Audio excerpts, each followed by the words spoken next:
Thank you and welcome all again to my class. বাস্তবে দুই ধরনের সুদ রয়েছে, সরল সুদ এবং চক্রবৃদ্ধি সুদ।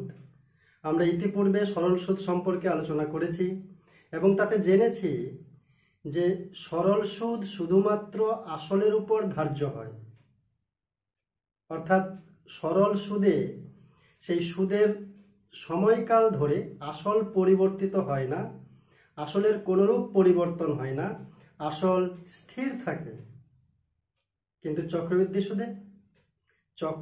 সুদে আসল পরিবর্তন হয়, আসলের পরিবর্তন হয়, আসল স্থির থাকে না। সুদেরও সুদ দিতে হয় চক্রবৃদ্ধি সুদে।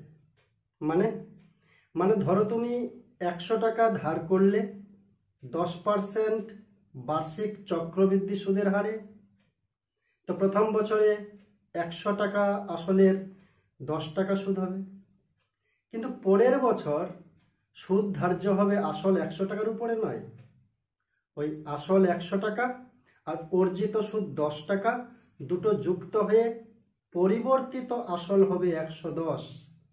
এই 110-এর উপর তার পরের বছর সুদ ধার্য হবে এবং যত সুদ হবে সেই সুদ আবার এই 110-এর সঙ্গে যুক্ত হয়ে আবার নতুন আসল নির্ণয় হবে, সেই আসলের উপর তার পরের বছরের সুদ ধার্য হবে।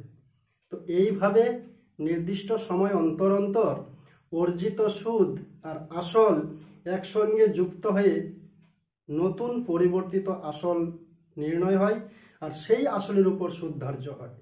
অর্থাৎ এখানে আসল স্থির থাকে না, নির্দিষ্ট সময় অন্তর অন্তর আসল পাল্টে যায়, আসল পরিবর্তিত হয়, আসল বৃদ্ধি পায়। যদি পর্ব বার্ষিক হয় তাহলে 1 বছর পর পর আসল পরিবর্তিত হবে। যদি পর্ব ষান্মাসিক হয় মানে 6 মাস অন্তর অন্তর আসল পরিবর্তিত হবে।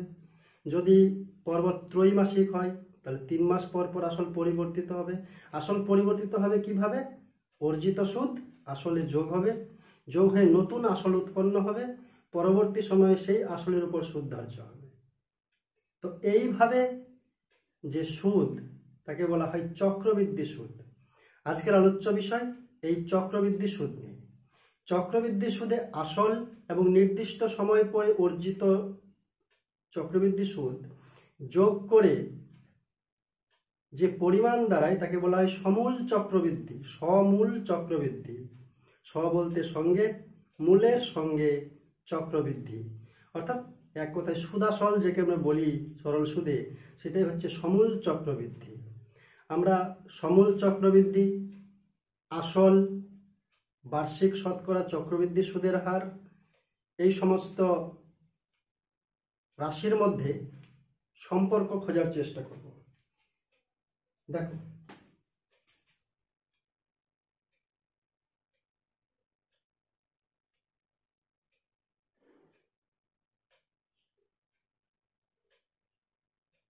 সম্পর্ক নির্ণয়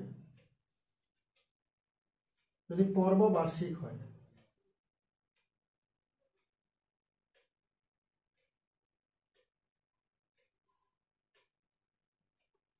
পর্ব যদি বার্ষিক হয় তাহলে এদের মধ্যে সম্পর্ক কি?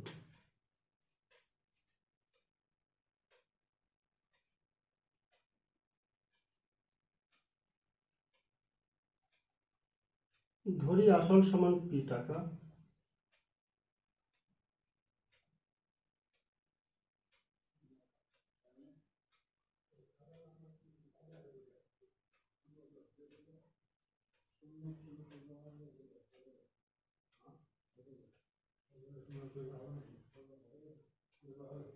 বার্ষিক চক্রবৃদ্ধি সুদের হার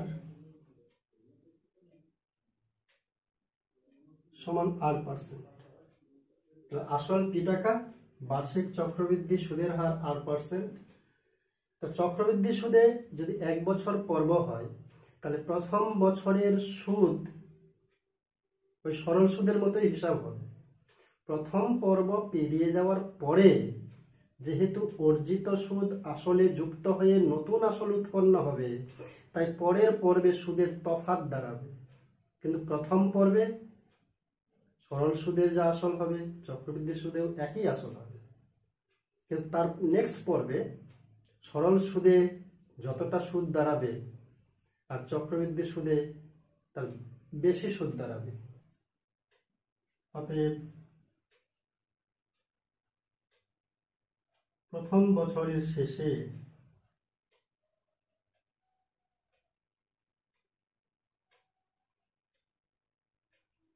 মোট সুদ কত দাঁড়াচ্ছে?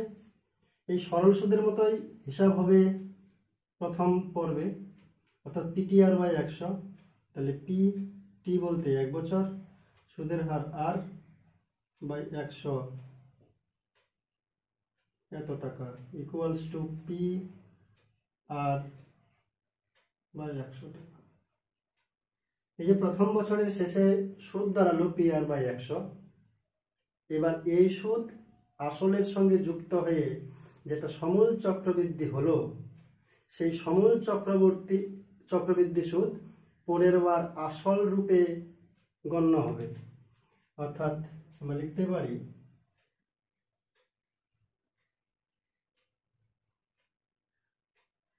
প্রথম বছরের সমূল চক্রবৃদ্ধি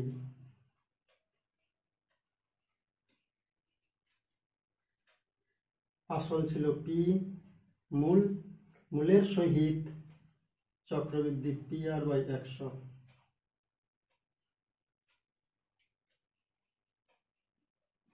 পি কমন নিলে 1 প্লাস আর বাই 100 এত টাকা হলো সমূল চক্রবৃদ্ধি, এবং দ্বিতীয় বছরের শুরুতে এটাই হচ্ছে আসল।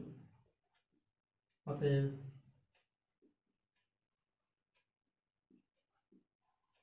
দ্বিতীয় বছরের আসল সমান এই মানটা হচ্ছে দ্বিতীয় বছরের আসল, P into 1 plus R by 100 এত টাকা। অর্থাৎ দ্বিতীয় বছরে যে সুদ নির্ণয় হবে সেখানে অরিজিনাল আসল আর থাকবে না, পরিবর্তিত আসলের মাধ্যমে সুদ নির্ণয় করতে হবে। সেই পরিবর্তিত আসলের মধ্যে আবার সুদ ঢুকে আছে, তাই সুদেরও সুদ হচ্ছে চক্রবৃদ্ধি সুদ। অতএব দ্বিতীয় বছরের শেষে মোট সুদ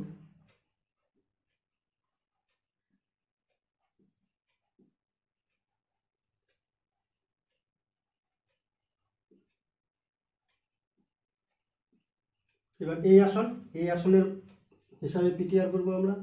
অতএব পি বলতে 1 প্লাস আর বাই 100, টি বলতে পরের 1 বছর মানে দ্বিতীয় বছর, আর বলতে আর ডিভাইড বাই 100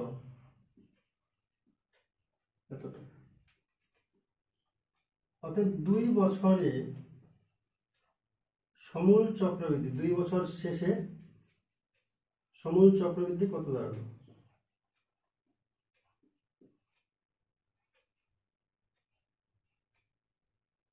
আসল এটা ছিল P into 1 plus R by 100,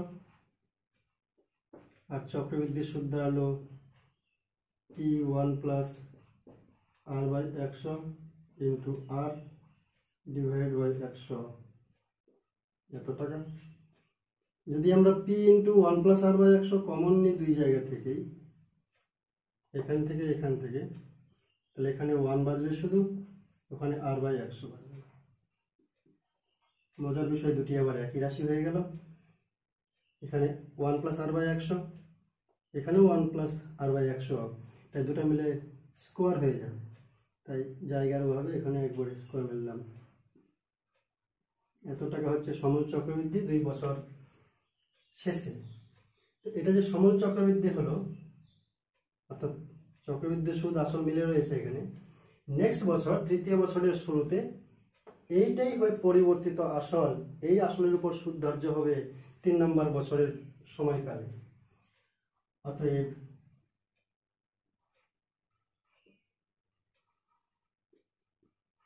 তৃতীয় বছরের শেষে মোট সুদ কার উপর সুদ হবে?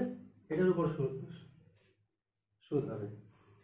অতএব এটার উপর পিটিআর মারবো, তাহলে P into 1 plus R by 100, T বলতে 1 বছর, আর ডিভাইড বাই 100, এত টাকা হচ্ছে 3 নম্বর বছরে মোট সুদ।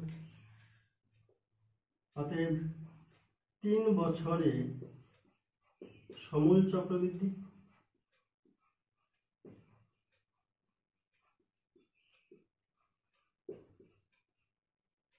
এটা আসল ছিল, এটা সুদ হলো, তাহলে দুটো যোগ করলে সমষ্টি করলে P into 1 plus R by 100 square plus 1 plus R by 100 into R divide by 100, এত টাকা। একইভাবে যদি কমন নিয়ে আমরা P into 1 plus R by 100 square, তাহলে থাকবে কি 1 প্লাস আর বাই 100, এটা ছিল আসল, তাহলে এখানে স্কোয়ারটা বাদ পড়েছে।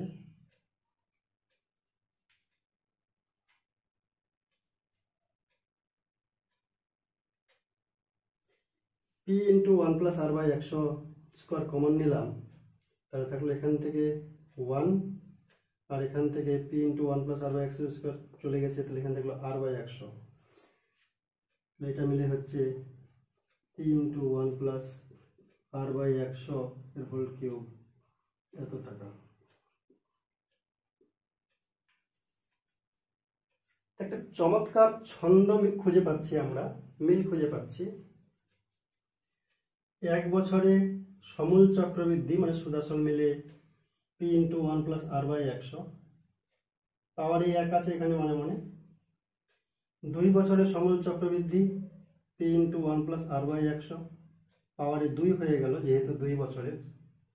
3 বছরের সমূল চক্রবৃদ্ধি P into 1 plus R by 100, পাওয়ারে 3 হয়ে গেল। তাহলে একই রকম একটা রাশি থাকছে যেখানে 1 প্লাস আর বাই 100 পাওয়ারটা পরিবর্তিত হচ্ছে বছর বছর অনুযায়ী। যদি 10 বছরে হয় সমূল চক্রবৃদ্ধি, তাহলে P into 1 plus R by 100 to the power 10 হবে। অতএব আমরা একটা জেনারেল ফর্মুলা ধরতে পারি, সাধারণ ফর্মুলা, যে অতএব n বছরে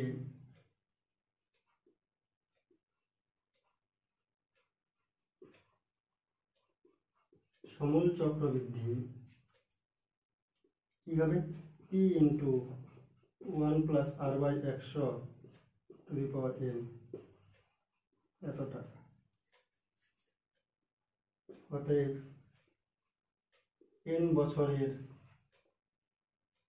চক্রবৃদ্ধি সুদ, সমূল না শুধু চক্রবৃদ্ধি সুদটা যদি বার করতে চাই তাহলে কি করব, P into 1 plus R by 100 to the power n, সুদ এবং আসল মিলে রয়েছে এখানে সমূল চক্রবৃদ্ধি, সেখান থেকে আসলটা বাদ দিয়ে দেব, তাহলে শুধু চক্রবৃদ্ধি সুদ পাবো। এই হচ্ছে নির্ণেয় সম্পর্ক। যখন সুদের পর্ব বার্ষিক, 1 বছর পর পর সুদ পরিবর্তিত হয়, অর্জিত 1 বছর পর পর আসল পরিবর্তিত হয় অর্জিত সুদ যোগ করে করে। যেমন প্রথম বছরে আসল ছিল পি টাকা, পি টাকার উপর সুদ হিসাব হয়েছে। দ্বিতীয় বছরে আসল আর পি টাকা নেই, পরিবর্তিত আসল হয়েছে এটা, এর উপর সুদ নির্ণয় হয়েছে। এইভাবে সমূল চক্রবৃদ্ধি যেটা দাঁড়াবে সেটাই পরবর্তী বছরের জন্য আসলে রূপান্তর হবে। তো এটাই হচ্ছে তৃতীয় বছরের শুরুতে আসল।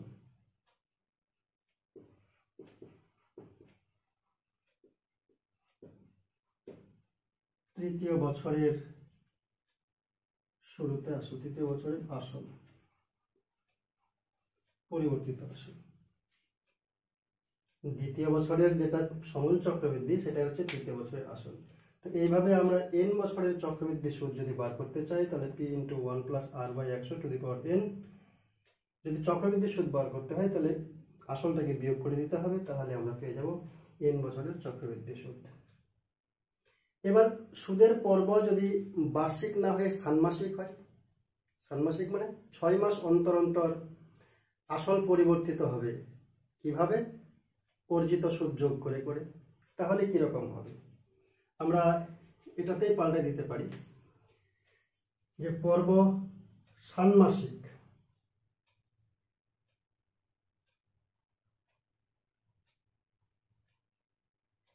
মানে 6 মাস পর পর, তাহলে আসল পি টাকা যদি থাকে, বার্ষিক চক্রবৃদ্ধি সুদের হার 8%, সুদের হার বার্ষিক ভাবেই থাকবে, কিন্তু পর্ব ষান্মাসিক বলতে 6 মাস পর পর আসলটা পাল্টে যাবে সুদ যোগ করে করে।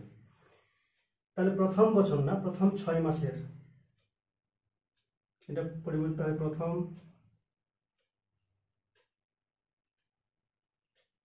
6 মাসের শেষে মোট সুদ কত হবে?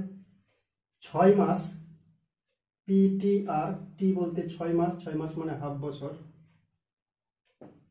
তাহলে এটা PR/2 বাই 100। এটা প্রথম 6 মাসের সব মাস, প্রথম 6 মাসের সমূল চক্রবৃদ্ধি।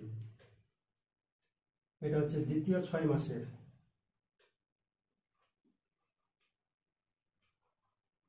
দ্বিতীয় 6 মাসের আসল কত?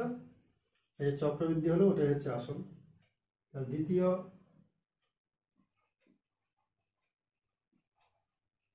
6 মাসের শেষে মোট সুদ কত? এইভাবে যোগ করতে হবে।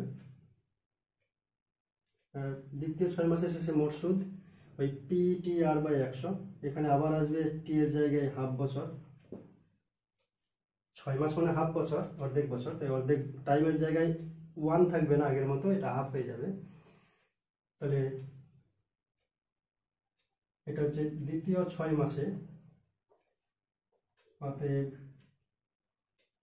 দ্বিতীয় 6 মাসে বা 1 বছরে সমূল চক্রবৃদ্ধি কত হবে? সব জায়গায় আর এর জায়গায় R/2 আসছে, তাহলে R/2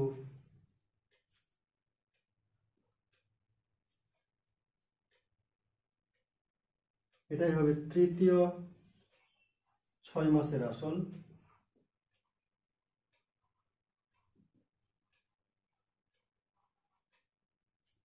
যদি পর্ব ষান্মাসিক হয় তাহলে 6 মাস অন্তর অন্তর আসল পরিবর্তিত হবে, তাই প্রথম 6 মাসে যেটা সুদ দাঁড়ালো সেটাই 6 মাস পরে সুদ এবং আসল মিলে সমূল চক্রবৃদ্ধি যেটা হলো ওটা দ্বিতীয় 6 মাসের জন্য আসল হিসাবে গণ্য হবে। সেই আসলের উপর সুদ নির্ণয় হবে ওই PTR/100 মতো। টিকে এখানে অর্ধেক বছর ধরতে হবে, এটাই তফাৎ, আর কিছু না। সেই অর্ধেক ধরতে গেলে R/2 চলে আসবে। তাহলে দ্বিতীয় 6 মাসের বা 1 বছরের সমূল চক্রবৃদ্ধি কত? এই যে ছিল আসল আর এই যে সুদ, দুটাকে যোগ করলাম, কিছুই না, আর এর জায়গায় R/2 চলে আসলো, যেহেতু হাফ দিয়ে গুণ করেছি টাইমের জায়গাটাতে। তাহলে তৃতীয় 6 মাসের শেষে মোট সুদ কি হবে? আবার এখানে এটা হচ্ছে পি, টি হচ্ছে হাফ বছর, টি এর জায়গায় হাফ হয়ে যাবে। তাহলে তৃতীয় বছরের সমূল চক্রবৃদ্ধি এখানে হবে হাফ, এখানে হবে হাফ, এখানে R/2, এখানে R/2, তাহলে R/2 কিউব হয়ে যাচ্ছে। অতএব তৃতীয় 6 মাসে বা 1.5 বছরে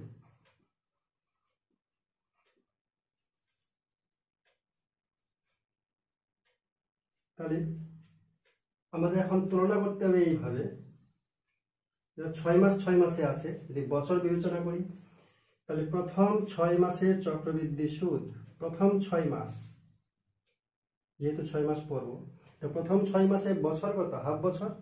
তাই এখানে যে আমাদের পাওয়ারে 1 আছে, এটাকে লেখা যায় 2 × হাফ। কেন? হাফ বছরে, তাই হাফ শব্দটাকে নিয়ে আসার প্রচেষ্টা। দ্বিতীয় 6 মাসে, দ্বিতীয় 6 মাস মানে 1 বছরে, 1 বছরের সমূল চক্রবৃদ্ধি কত দাঁড়িয়েছে? স্কোয়ার আছে, স্কোয়ারটাকে আমরা লিখতে পারি এরকম, 2 × 1 করতে পারি। 2 ছিল, 2 × 1, 1 কে কেন আনলাম? যেহেতু 1 বছর, বছরটাকে ইনক্লুড করার জন্য, ছন্দ মেলানোর জন্য। তৃতীয় 6 মাসের শেষে বা 1.5 বছরের সমুল চক্রবৃদ্ধি কত, এখানে 1.5 আনতে হবে। তো 1.5 কি করে আনবো, এটা লিখব 2 ইন্টু 1.5 বলতে 3 2, তাহলে 2 2 কাটছে 3, আগের মতন 3 ছিল 3ই থাকলো, এখানে 3 ছিল 3ই থাকলো, শুধু বছরটাকে এখন ইনক্লুড করলাম। তাহলে n বছরের সমুল চক্রবৃদ্ধি কি হবে, n বছরের সমুল চক্রবৃদ্ধি হবে, আমরা দেখতে পাচ্ছি প্রত্যেক জায়গায় 2 গুণন বছর, এখানেও 2 গুণন হাফ বছর, এখানে 2 গুণন 1 বছর, এখানে 2 গুণন 1.5 বছর, তাহলে n বছরে হবে 2 গুণন n বছর।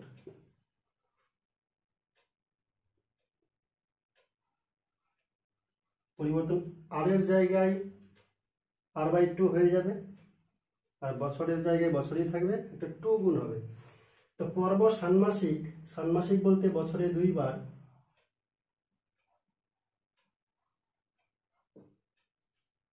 তাই চক্রবৃদ্ধি সুদ হচ্ছে p into 1 plus r/2 by 100 into 2n। অর্থাৎ যদি পর্ব 1 বছর হয় তাহলে সূত্রটা ছিল p ইন্টু 1 প্লাস r/100 উপরে n।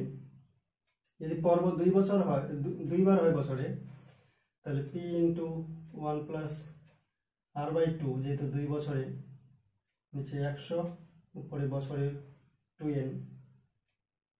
যদি বছরে 3 বার হয় পর্ব বা 4 বার হয়, যে ত্রৈমাসিক, ত্রৈমাসিক মানে কি বছরে 4 বার পরিবর্তন হবে আসল, তাহলে সেক্ষেত্রে 1 বছরে চক্রবৃদ্ধি সমুল চক্রবৃদ্ধি হবে p ইন্টু 1 প্লাস 4 বার, তো r/4 divided by 100 into 4n। অতএব আমি x পর্ব যদি হয় বছরে, কটা পর্ব, x পর্ব, বছরে x পর্ব হলে সমুল চক্রবৃদ্ধি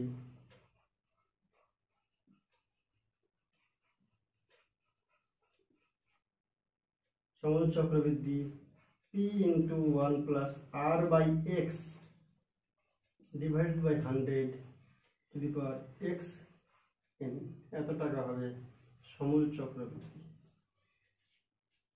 যে সবগুলিকে কমন করে জেনারেল করি আমরা, তাহলে বছরে যদি xটি পর্ব হয় তাহলে সমুল চক্রবৃদ্ধি হবে p into 1 plus r/x divided by 100 to the power xn, x যেখানে পর্ব সংখ্যা বছরে। তো এইভাবে আমরা চক্রবৃদ্ধি সুদের সম্পর্ক নির্ণয় করতে পারি। তো আমরা গণিত প্রকাশ বইয়ে ফিরে আসব। গণিত প্রকাশ বইয়ের 212 পেজের 2 নম্বর এবং 4 নম্বর অঙ্কটি আমরা বোর্ডে লিখেছি। 2 নম্বরে আছে 5000 টাকার বার্ষিক 8% চক্রবৃদ্ধি সুদের হারে 3 বছরের সমূল চক্রবৃদ্ধি কত নির্ণয় করো। এখানে সমূল চক্রবৃদ্ধি মানে আসল আর সুদ মিলে বার করতে বলেছে। আর 4 নম্বর অঙ্ক বলছে 30,000 টাকার বার্ষিক 9% চক্রবৃদ্ধি সুদের হারে, একই রকম 3 বছরের চক্রবৃদ্ধি সুদ কত নির্ণয় করো। শুধু সুদটা বার করতে বলেছে এখানে, আর এখানে সমূল চক্রবৃদ্ধিটা বার করতে বলেছে। তো আমরা সূত্র জেনে গেছি যে সমূল চক্রবৃদ্ধি সুদের ফর্মুলা হচ্ছে p into 1 plus r/100 two the power n, যেখানে n বছর আর বার্ষিক চক্রবৃদ্ধি সুদের হার p হচ্ছে আসল। আমরা অঙ্কটা করব কিভাবে, অত্যন্ত সহজ। দেখো 2 নম্বরটা যদি করি,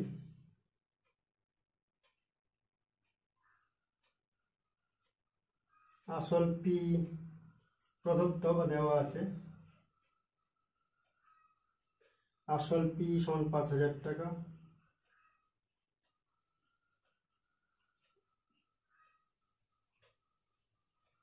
এখানে সময় n সমান 3 বছর,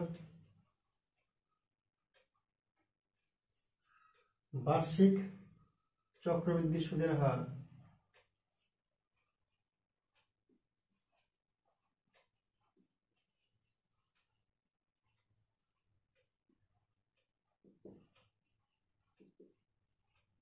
8%। অতএব সমূল চক্রবৃদ্ধি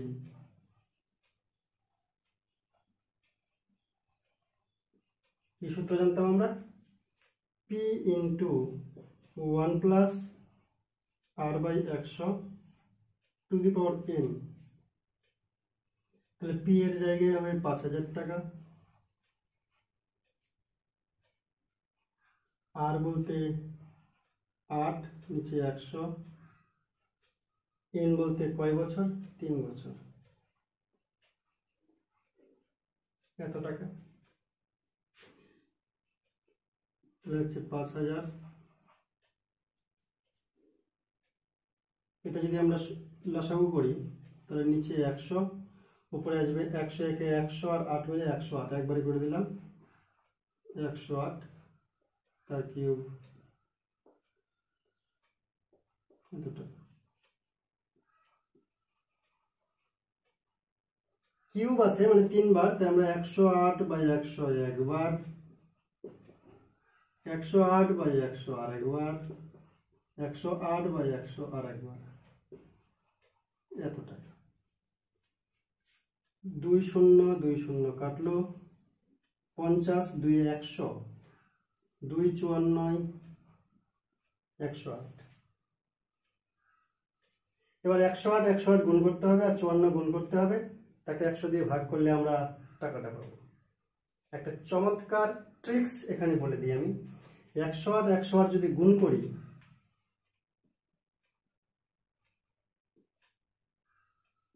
108 ইন্টু 108 যদি গুণ করি তাহলে ডাইরেক্ট কিভাবে পাবো আমরা? 8 8 64 আর 108 এবং 8 116। এটা হবে এটার উত্তর। এটা ট্রিক্স। যদি মনে করলাম 103 ইন্টু 103 তাহলে কত হবে? 3 3 9, ডবল ডিজিটের জন্য শূন্য দিলাম। এখানে 8 8 64 ডবল ডিজিট হয়ে গেছিল, এখানে 3 3 9 ডবল ডিজিট হচ্ছে না, তাই 0 9 দিলাম। এবার কি করব? 103 এর সঙ্গে 3 যোগ করব, 103 আর 3 মিলে হচ্ছে 106। যদি বলি 105 ইন্টু 105 গুণ করলে কত হবে? 5 5 25 আর 105 তার সঙ্গে আরো 5, তাহলে 110। এইভাবে আমরা শর্টকাট 101 থেকে 109 পর্যন্ত বর্গ করতে পারি। তাহলে এখানে 108 108 মিলে তাহলে এদিকে 54 থাকছে, ওইদিকে 108 108 মিলে কি হবে? 8 8 64, 108 আর 8 মিলে 116, নিচে 100। এবার 54 আর 116 64 গুণ করতেই হবে। 116 64 একে 54 দিয়ে গুণ করব, নিজেরাও খাতার মধ্যে করতে পারো। 4 4 16, 4 6 24, 4 6 24, 4 1 4, 4 1 4, 5 4 20, 5 6 30, 5 6 30, 5 1 5, 5 1 5, 6 2 9 8 5 6, 6 2 9 8 5 6 ডিভাইড বাই 100। 100 জন্য উপরে 2.0। এত টাকা। 54 116 64, যদি গুণটা ঠিক থাকে তাহলে এটা হবে সমূল চক্রবৃদ্ধি। অতএব নির্ণেয়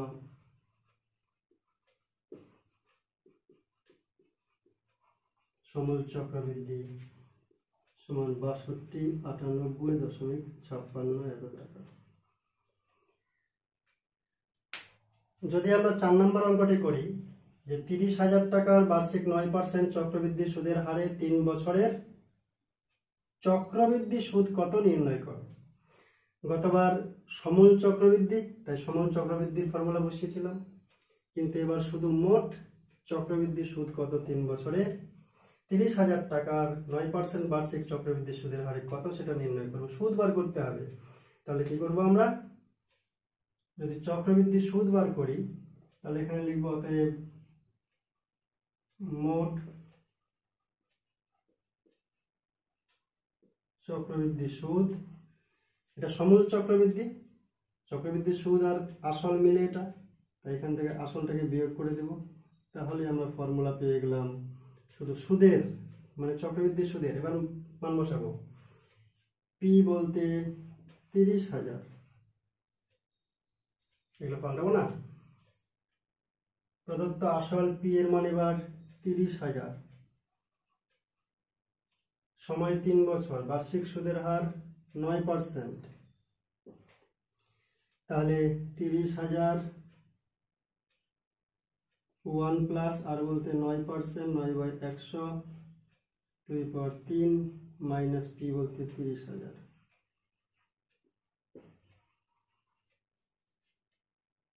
একটু পিছনে টেনে নিই জায়গার জন্য। তাহলে কি হবে, 30,000 এদিকে 109/100 গুণন 109/100 গুণন 109/100, এটা আসবে 109/100 তিনবার, মাইনাস 30,000।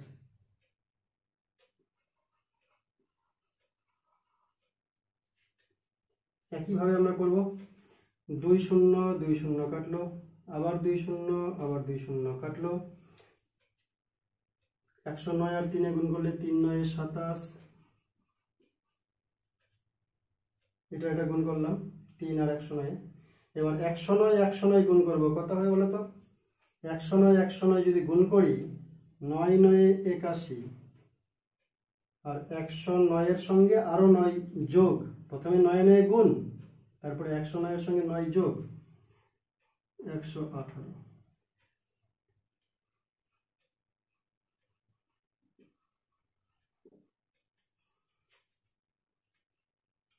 তাহলে আমরা এবার এই দুটোই গুণ করব, 118 81, 118 81 327 দিয়ে 3885.87 মাইনাস 30,000, তাহলে হচ্ছে 8850.87। এত টাকা শুধু চক্রবৃদ্ধি সুদ হচ্ছে। অতএব নির্ণেয়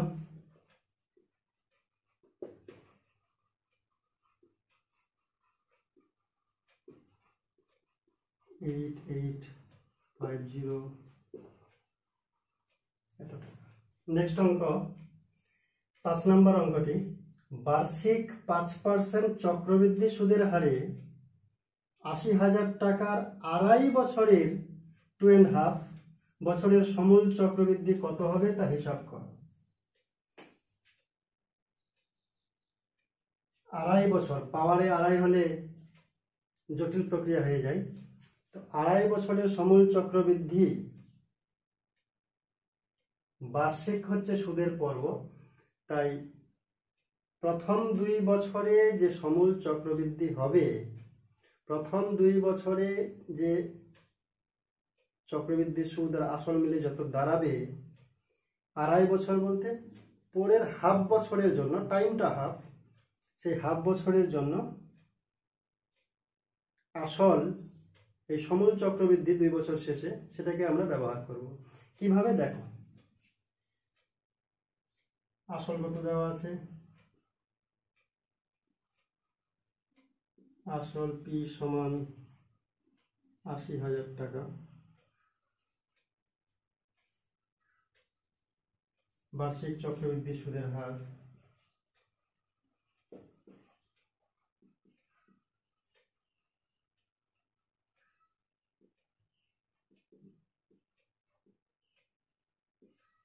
কত পার্সেন্ট? 5%। অতএব 2.5 বছরের সমূল চক্রবৃদ্ধি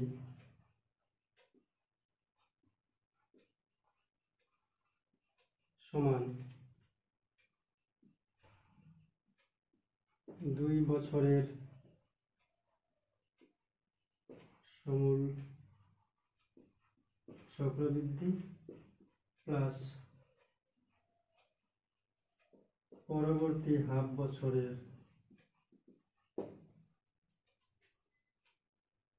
সমান কি হবে 2 বছরের সমূল চক্রবৃদ্ধি সূত্র হচ্ছে পি ইন্টু মান বসিয়ে দিই একবারে পি বলতে 80,000 1 প্লাস আর বাই 100 এন বলতে 2। মজার বিষয় হলো পরের যে হাফ বছরের চক্রবৃদ্ধি সুদ বার করব আমরা, এখানে সমূল চক্রবৃদ্ধি, আর এই সমূল চক্রবৃদ্ধি আসল হিসাবে বিবেচ্য হয়ে পরের হাফ বছরের সুদ বার করতে হবে শুধু।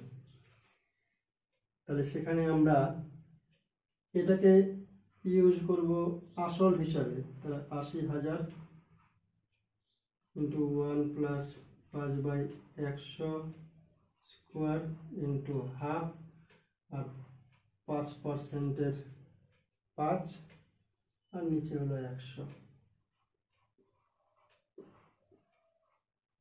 এত টাকা।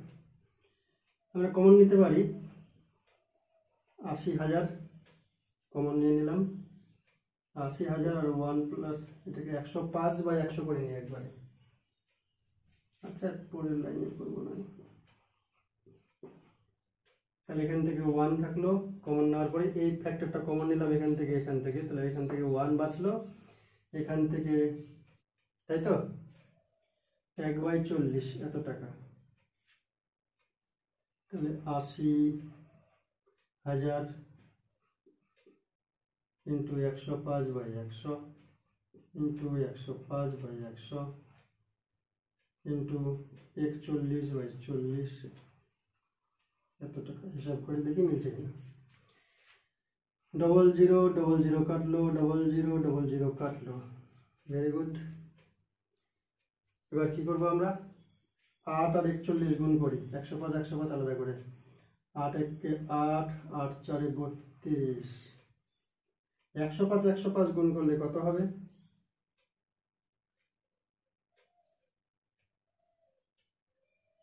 আচ্ছা এটা কাটাকাটি যেত, থাকা পরে করছি। 105 105 গুণ করলে কত হয়? 5 5 25, 105 আর 5 110/40। এবার 5 8 40, 5 2 10, 5 2 10, 5 5 25, 8 দিয়ে 8 4 32, 8 1 8, একবারে 8 আর 40 কাটাকাটি করা যেত, যাই হোক নিজের মতো করে করবে। 8 দিয়ে 8 5 0 4 0 9 9 0 4 0 5 9 0 4 0 5। এটা হচ্ছে আড়াই বছরের সমূল চক্রবৃদ্ধি এত টাকা। শুধু মাথায় রাখতে হবে সূত্র আমরা জানি, এখানে পদ্ধতিটা একটু ভিন্নতর বলতে আড়াই বছরের মধ্যে 2 বছরের সমূল চক্রবৃদ্ধি বার করব আর পরের হাফ বছরের জন্য সুদটা বার করব। 7 নম্বর অঙ্কটি বার্ষিক 10% চক্রবৃদ্ধি হার সুদে কোন আসলের 3 বছরের চক্রবৃদ্ধি সুদ 2648 টাকা হবে তা হিসাব করো। 2648 টাকা হবে তা হিসাব করো। আমাদের আসল কত সেটা বার করতে হবে। আসল পি সমান x টাকা, বা পি ধরে পি থাকলেও হবে, আসল সমান পি টাকা ধরি।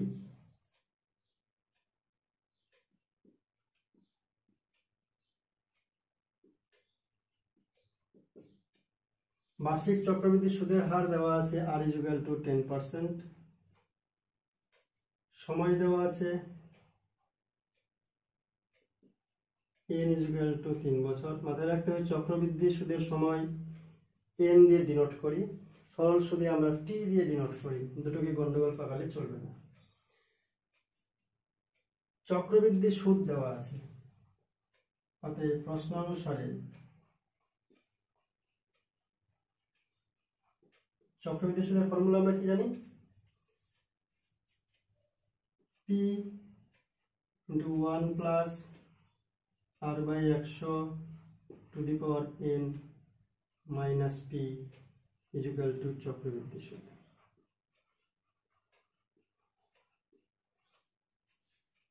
তাই তো, সমূল চক্রবৃদ্ধি থেকে মূলটাকে বাদ দিয়ে দিলাম, সমূল মূলের সহিত মূল বাদ, তাহলে শুধু চক্রবৃদ্ধি থাকলো। এবার আমরা মানগুলো যদি বসাই, সবই দেওয়া আছে। পি কমন নিয়ে নিলে এখান থেকে 1 প্লাস আর বলতে 100, 10/100, n বলতে কয় বছর, 3 বছর, -1 ইকুয়ালস টু চক্রবৃদ্ধি সুদ 2648। সোজা অঙ্ক, নিজেরাই করবে। পি এটা হচ্ছে 10, 10-এর 100, তাহলে পরে হচ্ছে 11, নিচে হচ্ছে 10 এর cube -1 equal to 2648 divide by equals to বা পি ইকুয়ালস টু কত হচ্ছে 11-এর কিউব যদি করি আমরা, 11 11 121, আরো 11 গুণ করবো, 11 কে 11, 11 2 22, 11 কে 11 13, 2648 বা পি এটা হচ্ছে 331/1000 ইকুয়ালস টু 2648 বা P equals to 2648 into 1000 divide by 331। দেখে মনে হচ্ছে যে 8 দিয়ে কাটাকাটি যাবে, 8 কে 8, 8 3 24, 8 3 24 26, বাহ, very good. P equal to 8000, তাই তো। অতএব কি বলেছিল, আসল সমান 8000 টাকা। নেক্সট অঙ্ক 113 পেজের 11 নম্বর। 10,000 টাকার বার্ষিক 5% সুদের হারে 3 বছরের চক্রবৃদ্ধি সুদ ও সরল সুদের অন্তর নির্ণয় করো। সহজ ভাষায় 10,000 টাকার বার্ষিক 5% সুদের হারে 3 বছরের চক্রবৃদ্ধি সুদ বার করব, 3 বছরের সরল সুদ বার করব, অন্তর মানে দুজনের মধ্যে বিয়োগ করব। তো প্রথমে একবারে যদি করি যে 3 বছরের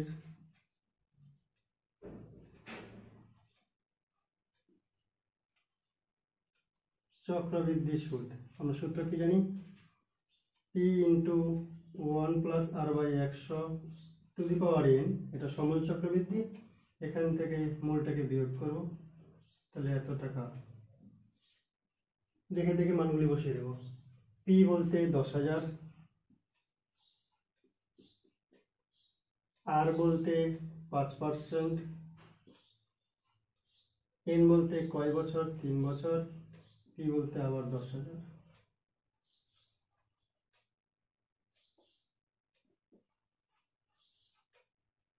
এটা হচ্ছে 105/100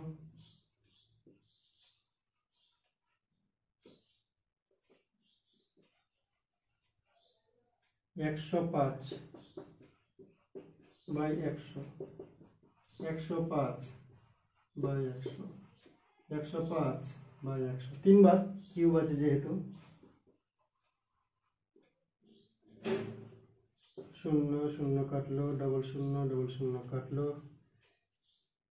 এবার 105 গুণ করলে 5 পাচ্ছে 25, 105 আর 5 110, তার সঙ্গে আবার 105 যদি গুণ করি, 5 পাচ্ছে 25, 5 2 10,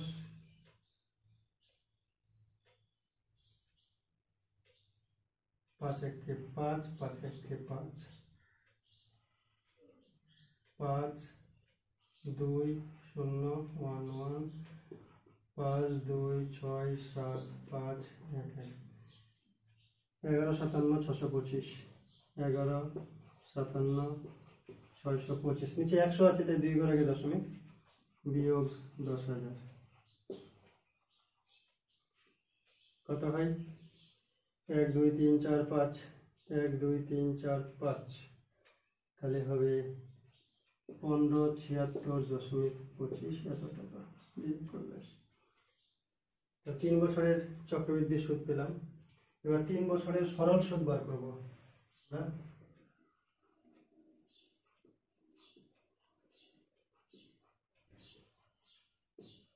সরল সুদ কষার ফর্মুলা আমরা জানি PTR/100।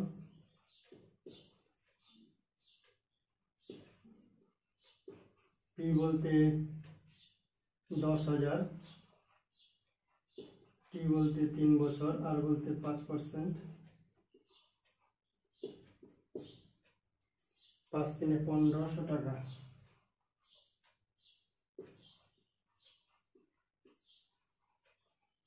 চক্রবৃদ্ধি সুদ 1576.25 টাকা আর সরল সুদ 1500 টাকা। অতএব চক্রবৃদ্ধি ও সরল সুদের অন্তর বলতে কি বিয়োগ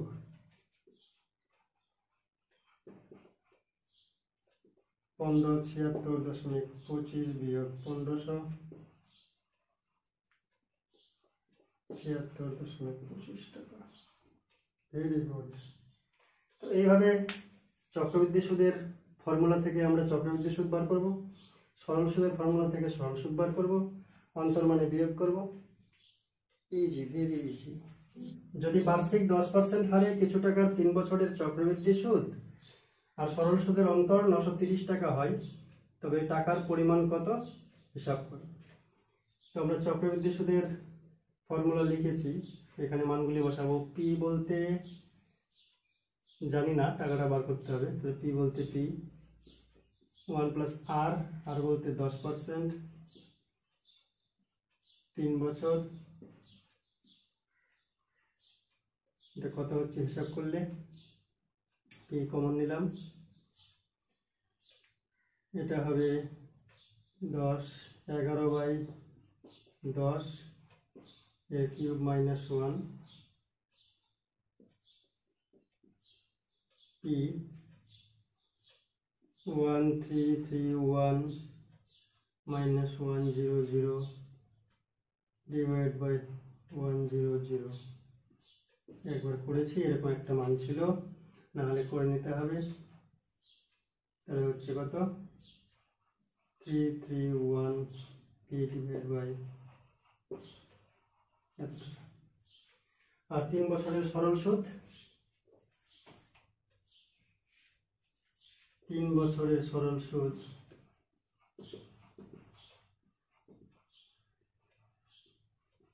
PTR/100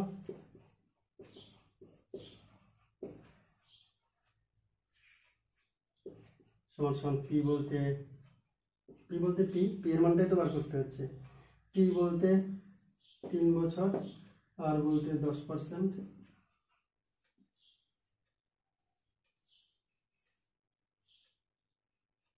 সমান 3p/10 এত টাকা। অতএব প্রশ্ন অনুসারে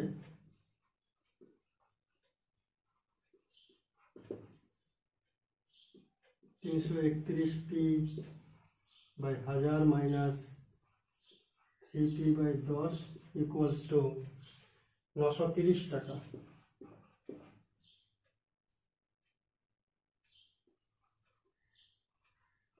331p লসাগু হচ্ছে 1000, তাহলে এদিকে হচ্ছে 2 শূন্য 100 300,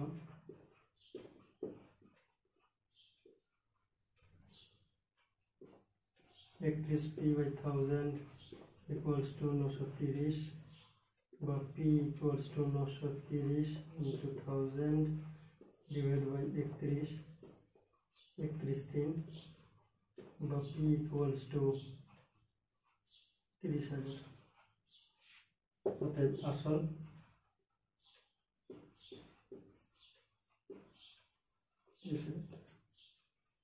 এইভাবে ঠান্ডা মাথায় করলে অত্যন্ত সহজ অঙ্কগুলি। Thank you.